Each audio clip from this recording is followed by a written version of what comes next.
আর এই খবরে বিস্তারিত শুনবো, সরাসরি চলে যাবো নিউজ রুমে। Deputy executive editor Subhrangshu Chatterjee. Subhrangshu, সমুদ্রের ঢেউয়ের থেকেও এই দুর্নীতির ঢেউ এখন উত্তাল বীরভূমের মোহাম্মদ বাজারে। শুভ্রাংশু, দেখো, যেটা দেখা যাচ্ছে, আমরা যেটা দেখতে পাচ্ছি, মনোরঞ্জন দেখাচ্ছে আমাদের, কিন্তু ওই বাড়িটা যেখানটায়, আমি বাড়িটার ছবিটা দেখাতে বলবো, একটা নিরিবিলি জায়গার মধ্যে আছে, পাশে জমি, এবং বাড়িটা খুব বড় কিছু বাড়ি নয়, এবং সেই বাড়িতে এখনও অবধি 5.5 কোটি টাকা পাওয়া গেছে, এবং যে টাকার পরিমাণ আরও বাড়তে পারে, এবং যে সোনা পাওয়া গেছে সেটা 15 কেজি। 1 ভরি সোনার দাম কত আমরা সবাই জানি, 1 ভরি সোনার কি অবস্থা। সেখানে 15 কেজি সোনা পাওয়া গেছে, যেই সংখ্যাটাও বাড়তে পারে, মানে কেজির সংখ্যা বাড়তে পারে। কিন্তু এই যে মিনার মণ্ডল, এই মিনার মণ্ডলের এই নিরিবিলি একটা বাড়িতে এত টাকা কোথা থেকে এলো? আমি যে সূত্র থেকে খুঁজতে পারছি সেটা হচ্ছে মিনার মণ্ডল আগলদার, মানে টাকা রাখতো, কারো টাকা তার এখানে বাড়িতে রাখা হতো, নিরিবিলি জায়গা, কারো কোনো সন্দেহ হবে না, সেই জন্য মিনার মণ্ডলের বাড়িতে টাকা রাখা থাকতো। অর্থাৎ মিনার মণ্ডলে যদি দুর্নীতি করে থাকে, সেই দুর্নীতির সঙ্গে আরও অনেক ব্যক্তি জড়িত, এবং তাদের টাকা রাখা আছে এখানে। এবং এই যে টাকার পরিমাণটা যা হচ্ছে, বীরভূমের যারা পাথর ব্যবসা করে বা যারা মানে রাজনীতি করে, বা তারা বলছে এটা হিমশৈলের চূড়া মাত্র, মানে হিমশৈলের চূড়া, মানে এর আরও টাকা আছে। তুমি একটু আগেই বলছিলে অনুব্রত মণ্ডলের কথা, যিনি বলছেন কলকাতায় প্রতিদিন 3.5 কোটি টাকা পাঠানো হতো। অনুব্রত মণ্ডল নিজেই যতদিন ক্ষমতায় ছিলেন, অনুব্রত মণ্ডলের দাবি অভিষেক বন্দ্যোপাধ্যায় আসার পর টাকার পরিমাণটা কমে যায়, 44 লাখ টাকা হয়ে যায়। যদি অনুব্রত মণ্ডল 3.5 কোটি টাকা পাঠাতো এবং অভিষেক বন্দ্যোপাধ্যায় আসার পর টাকাটা কমে যায়, এবং এইটা যদি একটা পাটিগণিতের অঙ্ক করা হয়, তবে দেখা যাচ্ছে প্রতিদিন কত কোটি টাকার গেম চলছে বীরভূমে। একটু আগে আমার সঙ্গে ধ্রুব সাহার কথা হচ্ছিল, বিজেপি নেতা বীরভূমের। ধ্রুব সাহা বলছেন পশ্চিমবঙ্গের যা ঋণ আছে, মানে পশ্চিমবঙ্গের যে ঋণ করে রেখেছে, সেই ঋণ যদি পশ্চিমবঙ্গ পরিশোধ করতে চায়, তবে অন্যান্য জেলায় দরকার নেই। বীরভূমের নেতা, বীরভূমের মাফিয়া, বীরভূমের বেশ কয়েকজন পাথর ব্যবসায়ী, বালি ব্যবসায়ী, এদেরকে ধরলেই, এদেরকে বাড়ি যদি রেড হয় এবং সেই টাকাটা যদি চলে আসে, এবং সেই টাকাটা দিলেই পশ্চিমবঙ্গের ঋণ পরিশোধ হয়ে যাবে। অর্থাৎ বীরভূমে কি বিপুল দুর্নীতি হয়েছে। এবং এই জায়গাটা যদি দেখা যায়, মোহাম্মদ বাজারের যদি ভৌগোলিক অবস্থান দেখা যায়, ঠিক এর পাশটায় পশ্চিম বর্ধমান, আসানসোল কয়লা খনি অঞ্চল, আসানসোল, রানীগঞ্জ, উল্টো দিকে আছে ঝাড়খণ্ডের যে জায়গাটা আছে, ওই জায়গাটা দিয়ে যেটা দিয়ে তোমার সোজাসুজি মাইথনে ওইদিকে চলে যাওয়া যাচ্ছে। সুতরাং গোটা একটা এলাকায় যদি একটা সঠিক ত্রিভুজ করা যায়, তাহলে দেখা যাচ্ছে কি বালি, কয়লা এবং পাথর, এবং এইদিকে কোয়ার্টজ পাথর, এই গোটা ত্রিভুজের মধ্য দিয়ে একটা বিপুল অঙ্কের টাকা প্রতিদিন তোলা হতো, চুরি হতো। এবং সম্পূর্ণভাবে এটা রাজনৈতিক মদত না থাকলে, রাজনীতি নেতাদের প্রত্যক্ষ যোগাযোগ না থাকলে, এবং পুলিশ সেই সময়কার পুলিশের সম্পূর্ণ গোচরে না থাকলে এই গোটা সিস্টেম চলতে পারে না। অর্থাৎ এর আগের যারা সরকার ছিল, সেই তৃণমূল সরকারের যারা পঞ্চায়েত প্রধান, যারা গ্রাম পঞ্চায়েতের সদস্য, যারা পঞ্চায়েত সমিতির সদস্য, যারা বিধায়ক, যারা সাংসদ, তাদের প্রত্যেকের জ্ঞানত, এবং তারা জানতই, মনে রাখতে হবে অন্যায় যে করে আর অন্যায় যে সহে, তারা প্রত্যেকেই সমানভাবে দোষী। অর্থাৎ তারা যদি কেউ বলে আমি জানতাম না, আমার কিছু জানা ছিল না, আমি করতাম না, তা নয়। বীরভূমে এই ব্যাপারটা, এই যে ত্রিভুজটি তৈরি হচ্ছে, এই যে কয়লা খনি অঞ্চল, আসানসোল, ওদিক দিয়ে পুরুলিয়া, রঘুনাথপুরের অঞ্চলটা, বাঁকুড়ার কিছুটা অংশ, এবং বীরভূমের এই যে মোহাম্মদ বাজার, এই যে অঞ্চলটা, এই গোটা অঞ্চলটাকে লুণ্ঠন করা হয়েছে, লুট করা হয়েছে। এবং সেই জায়গায় এত টাকা, এটা খুব সামান্য টাকা, যেটা বোঝা যাচ্ছে অনুব্রত মণ্ডল বা অন্যান্য নেতাদের কথা শুনে যেটা বোঝা যায়, এই যে টাকাটা এসছে, এই টাকাটা কিন্তু খুব সামান্য টাকা। এবং একজন আগলদারের বাড়িতে, মানে যে টাকা রক্ষা করে, মানে ধরো কেউ চুরি করছে, চুরির টাকা তার বাড়িতে ইডি রেড হতে পারে। যেমন টুলু মণ্ডলের বাড়িতে মাঝে মাঝেই রেড হয়েছে। সেই জায়গায় দাঁড়িয়ে আরও যারা ব্যবসায়ী, যারা দুর্নীতি করে, তাদের কিছু কিছু টাকা, সামান্য অংশ এখানে হয়তো রাখা আছে, আরও হয়তো অনেকের বাড়িতে রাখা থাকতে পারে। এই জায়গাটায় এই যে টাকাটা প্রথমে যে আসছিল আমাদের কাছে, ওখানকার স্থানীয় রিপোর্টার মনোরঞ্জন যে কথাটা বলছিল, বা অন্যান্য রিপোর্টাররাও যে কথাটা বলছিল, প্রায় তারা অনুমান করছিল প্রায় 70 কোটি টাকা রয়েছে। 70 কোটি টাকা এই জায়গায় আমার সঙ্গে এখন রয়েছে কাজলবাবু, কাজল শেখ, বিধায়ক বীরভূমের। কাজলবাবু, নমস্কার, বলুন। বলছি কি ব্যাপার, আপনাদের বীরভূমের লোকেদের তো বহু টাকা, এত টাকা? দেখুন, বীরভূমের লোকেদের টাকা আছে, এটা প্রকাশ্যে এসেছে।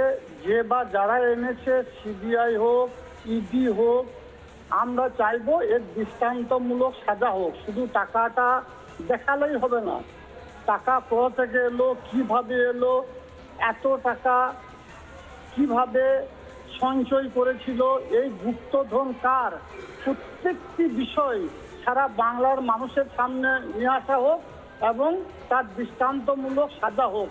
এর আগেও দেখেছি বাংলায় অনেক জায়গায় অনুষ্ঠানে অনেক নেতামন্ত্রীর কাছ থেকে টাকা রিকভারি হয়েছে, কিন্তু তারা আবার ওয়াশিং মেশিনে পরিশুদ্ধ হয়ে তারা আবার খোলা খাওয়ার আলো বাতাস নিয়ে ঘুরে বেড়াচ্ছে। আমরা চাইবো এটা যেন না হয়, তাদের যেন দৃষ্টান্তমূলক সাজা হয় এবং তারা যেন সারা জীবন অন্ধকার কারাগারেই থাকে। কাজলবাবু, আপনার ইঙ্গিত আমরা বুঝতে পারছি আপনার, কিন্তু আমার যেটা প্রশ্ন, আপনি বীরভূমটা খুব ভালো করে চেনেন এবং আপনি জানেন কোথা থেকে কী হচ্ছে, মোটামুটি আপনার অবগত। এই জায়গায় কেসটা কি হলো? এই যে যার বাড়িতে টাকা আছে তার বাড়িতে এত টাকা থাকার তো কথা নয়, এটা আসল লোকটাকে কীভাবে চেনটা চলে একটু যদি বলেন। সেটাই তো আমি আপনাদেরকে বলছি, যে সংস্থা এটা তদন্ত করছে তাদের কাছে রিকোয়েস্ট করব যে আসল সত্য যেন উদ্ঘাটিত হয়।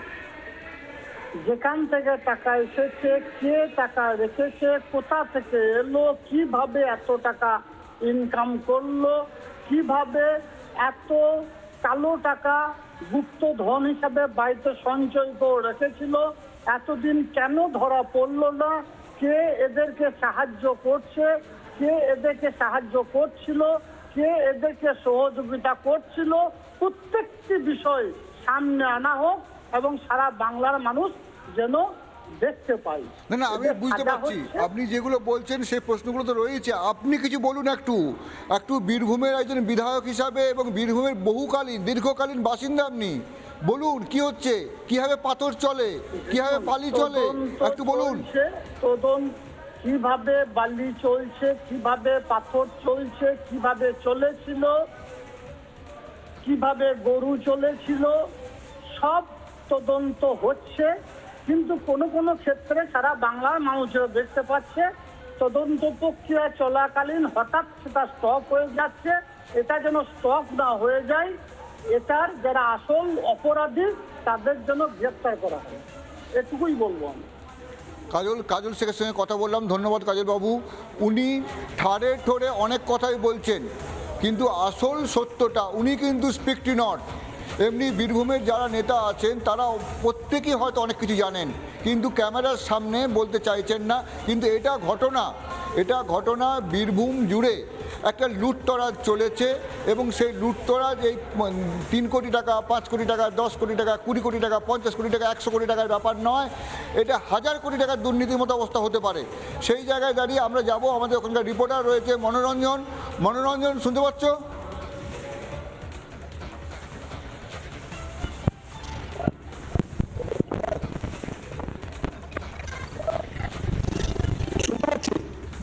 মনোরঞ্জন, একটু আগে আমার সঙ্গে কাজল শেখের কথা হলো। কাজল শেখ স্থানীয় বিধায়ক, তিনি আরে বা ঠাড়ে ঠোড়ে অনেক কথাই বলছেন, তদন্ত কিন্তু খোলসা করেননি।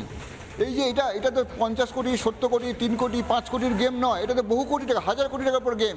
ব্যাপারটা কি মোটামুটি তোমার কাছে কি তথ্য আছে?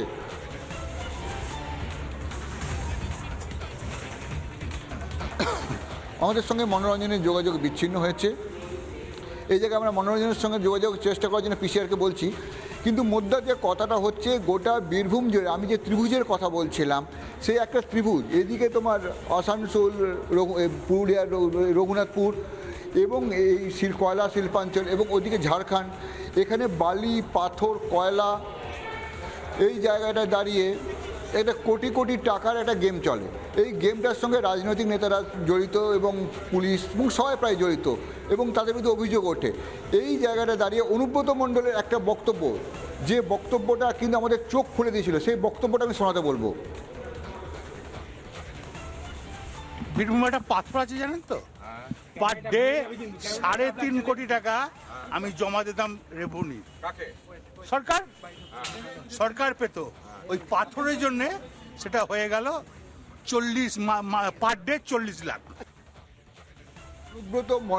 অনুব্রত মণ্ডল যখন ভালো হয়ে যাচ্ছে, নিজেকে ভালো বলছে, তার কোনো দোষ নেই।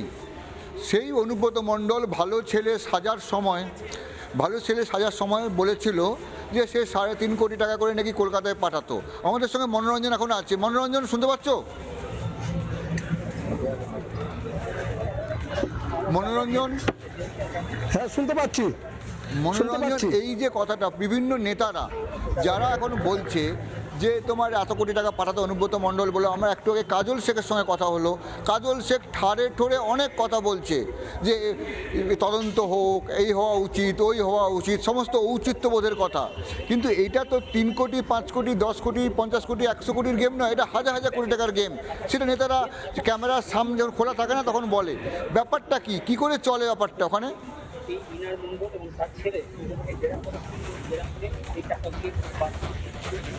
দেখো, এখানে কিন্তু পাথর শিল্পাঞ্চল যেটা রয়েছে মোহাম্মদ বাজারের পাঁচামি বলো বা রামপুরহাট, নলহাটি, মুরারই, এই যে পাথর শিল্পাঞ্চলের যে টাকা, সেই টাকা কিন্তু তৃণমূল কংগ্রেসের সময়ে বারবার অভিযোগ উঠেছে যে এই টাকা কলকাতা পর্যন্ত পৌঁছে গিয়েছে, এমন অভিযোগ উঠেছে।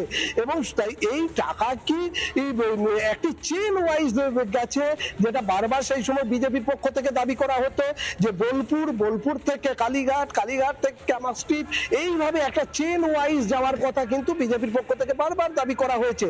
এবং তবে বলে রাখি, এই তৃণমূল জামানাতে একাধিক লোক কিন্তু ফুলে ফেপে উঠেছে, যারা রাজনীতির অলিন্দের মধ্যে এসেছে, যারা পাথর ব্যবসায়ী, তারা কিন্তু ফুলে ফেপে উঠেছে। এবং তাদের কাছে 3 কোটি 5 কোটি টাকাটা কোনো বড় ব্যাপার নয়, তাদের কাছে 100 কোটি টাকা কিন্তু ঠিক এইভাবে তারা এসেছে বলে বিজেপি বারবার দাবি করেছে। এবং সেই থেকে কিন্তু বিভিন্ন সময়ে বিভিন্ন এলাকায় এই টাকার জন্য অভিযান হয়েছে। অনুব্রত মণ্ডলের সম্পত্তির পরিমাণ, বিপুল সম্পত্তি, সেটা সামনে এসেছে যখন ইডি সিবিআই তাকে জেরা করেছে বা তার তদন্ত প্রক্রিয়া যত এগিয়েছে। টুলু মণ্ডলের নাম জড়িয়েছে। টুলু মণ্ডল একজন পাথর ব্যবসায়ী, তার বিপুল সম্পত্তির কথা সামনে এসেছে। এবারে এই যে টুলু মণ্ডলের আত্মীয় মিনার মণ্ডল, তার বাড়ি দেখতে খুব ছিমছাম একটা দোতলা বাড়ি। দেখো, রং সেইভাবে ঝাঁ চকচকে রং নয়, কিন্তু এই বাড়ি যে আসলে ধনকুবেরের বাড়ি, এটা কিন্তু ক্রমশ যেন পরিষ্কার হয়ে যাচ্ছে। কারণ 5.5 কোটি টাকা ইতিমধ্যেই উদ্ধার হয়েছে, আরো গণনা চলছে। এবং তার থেকে বড় ব্যাপার হচ্ছে 15 কেজি সোনা। এবং এই যে পাথর শিল্পাঞ্চল যে টাকা, সেই টাকার রাজনীতির অলিন্দে কিন্তু বারবার এসেছে। এবং রাজনৈতিক দলের নেতারা, তৃণমূল কংগ্রেসের নেতারা এর কতটা সদ্ব্যবহার করেছেন তাদের দল পরিচালনার ক্ষেত্রে, তা নিয়ে কিন্তু বিজেপি বিভিন্ন সময়ে অভিযোগ করেছে যে এই টাকা দিয়েই তৃণমূলের নেতারা ফুলে ফেপে উঠেছে, তারা এই টাকা দিয়েই কিন্তু মানুষের মুখ বন্ধ রাখার একটা প্রচেষ্টা করেছে। এবং সেই জায়গা থেকে এই যে বারবার এই টাকার উৎস কি এই প্রশ্ন উঠে আসছে। এবং এই যে মিনার মণ্ডল, এ কিন্তু একজন সরকারি বাস চালক ছিলেন, তারপর তিনি অবসর নেন। স্বেচ্ছা অবসরের পর তিনি পাথর ব্যবসার সাথে যুক্ত হন। এবং এই টাকা কার, এই টাকা কি উৎস, এবং 15 কেজি সোনা, এই বিপুল পরিমাণ সোনা, তার যে দাম, তার যে ভ্যালুয়েশন, সেই টাকা সে কোথায় থেকে পেল? শুধুমাত্র পাথর ব্যবসা, শুধুমাত্র একজন অবসরপ্রাপ্ত সরকারি বাসের চালক, এই তার সোর্স অফ ইনকাম, নাকি এর পিছনে আরো কোনো সোর্স অফ ইনকাম রয়েছে? সেই দিকগুলো কিন্তু পুলিশের এই তদন্তে নিশ্চয়ই উঠে আসবে, এমনটাই মনে করা হচ্ছে।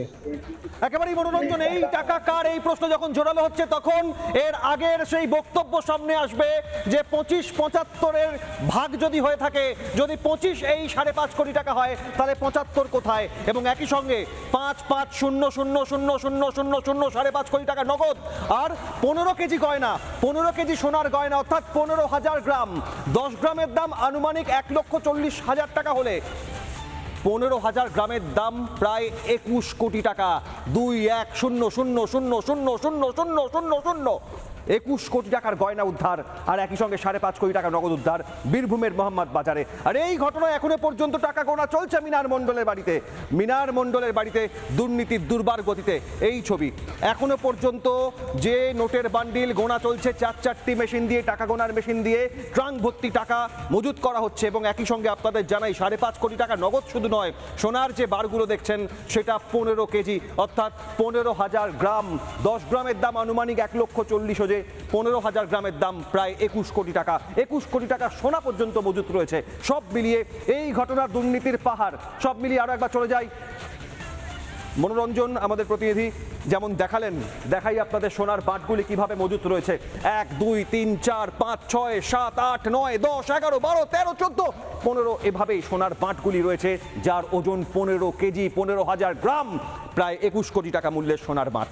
ছবি দেখছেন আপনারা, একই সঙ্গে টাকা গোনা চলছে, তাও দেখাচ্ছি আপনাদের। টাকা গুনতে গুনতে ক্লান্ত হয়ে যাবেন কিন্তু শেষ হবে না, এরম পরিস্থিতি হচ্ছে। তার কারণ 50, 60, 100, 200 নয়, হাজার হাজার বান্ডিল, সেই বান্ডিল মজুদ।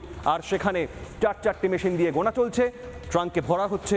5.5 কোটি এখনো পর্যন্ত উদ্ধার হয়েছে, 15 কেজি সোনার বাঁট উদ্ধার হয়েছে। কিন্তু দুর্নীতিতে বাংলার পরিবর্তিত সরকার, পাল্টেছে সরকার, বিজেপির সরকার, মানুষের সরকার, কোনো রকম হবে না ছাড়, জিরো টলারেন্স। সরাসরি বার্তা মুখ্যমন্ত্রীর। কি বলেছিলেন শুভেন্দু অধিকারী দেখুন। এই সরকার অনেক প্রত্যাশা জাগিয়ে এসেছেন এবং করাপশনের ক্ষেত্রে জিরো টলারেন্সের নীতি বারে বারে নির্বাচন চলাকালীন আমাদের পক্ষ থেকে বলা হয়েছে। এমনকি ভারতীয় জনতা পার্টির সংকল্পপত্র সেক্ষেত্রেও আমরা বলেছি প্রাতিষ্ঠানিক দুর্নীতির ক্ষেত্রে ব্যবস্থা হবে। সেই আপনারা দেখতে পারবেন কয়েকদিনের মধ্যে। আমরা আগামী ক্যাবিনেটে হয়তো এই বিষয়ে সিদ্ধান্ত নিই। নানা ধরনের কন্টেন্ট দেখার জন্য লাইক করুন, শেয়ার করুন আমাদের ফেসবুক পেজ, সাবস্ক্রাইব করুন আমাদের ইউটিউব চ্যানেল।